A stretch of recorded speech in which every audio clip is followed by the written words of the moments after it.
This is just a sample of the audiobook. To get the complete audiobook, access the link posted in the first comment. But to counter that sadness is the camaraderie of being back with those who are here tonight and who stood alongside me so many years ago. Rob Reiner, Billy Crystal, Carol Kane, Wallace Shawn, Chris Sarandon, and Mandy Patinkin, not to mention Robin Wright, looking as lovely as she did the first day I laid eyes on her. Then again, she has always set a rather ridiculously high standard for beauty, and that seems not to have changed.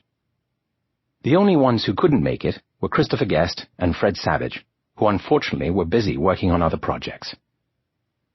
This is a night of red carpets and remembrance, of interviews and a screening filled with laughter and joy. It is also only the third time that I have seen the film in its entirety with an audience since its initial screening in 1987 at the Toronto Film Festival. That previous event, while successful, did not exactly produce the sort of response one would expect of a film destined to become a classic. Is it fair to call The Princess Bride a classic? The storybook story about pirates and princesses, giants and wizards, cliffs of insanity, and rodents of unusual size. It's certainly one of the most often quoted films in cinema history, with lines like, "Hello, my name is Inigo Montoya. You killed my father, prepare to die." Inconceivable. Anybody want a peanut? Have fun storming the castle. Never get involved in a land war in Asia. Life is pain, Highness. Anyone who says differently is selling something. Rest well and dream of large women. I hate for people to die embarrassed. Please consider me as an alternative to suicide. This is true love. You think this happens every day? Get used to disappointment. I'm not a witch. I'm your wife. Marriage, that blessed arrangement. You seem a decent fellow. I hate to kill you. You seem a decent fellow. I hate to die. Death cannot stop true love. All it can do is delay it for a while. Never go in against a Sicilian when death is on the line. There is a shortage of perfect breasts in this world. It would be a pity to damage yours. And, of course, as you wish. Classic, a small word that carries enormous weight, although sometimes it's tossed around a bit too casually. A reputation earned over the course of time and given only to those rare films that stand up to repeated viewings.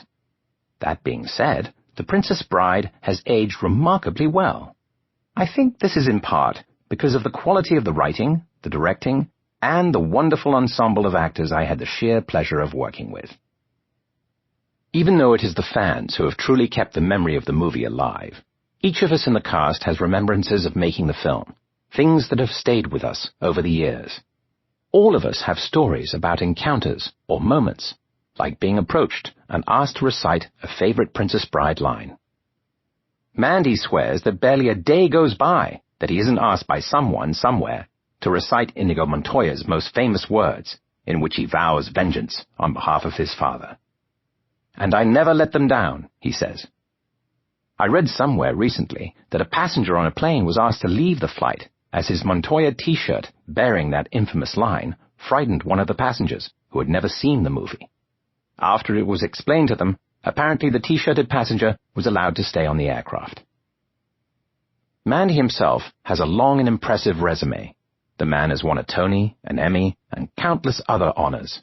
But, like most of us at Lincoln Center tonight, he knows that someday his obituary will feature more prominently than anything else his affiliation with The Princess Bride. And that's just fine with him, as it is with all of us. There might be a shortage of perfect breasts in the world, but there is no shortage of actors who achieve a degree of recognition or fame due to the popularity, or in some cases the ignominy, which is an entirely different story, of a specific movie and their role within that movie. It can become a blessing or a curse, sometimes a little of both, depending on the circumstances. Over the past 3 decades, I've appeared in nearly 100 movies and television shows. I've been a leading man and a supporting actor, and worked in almost every genre.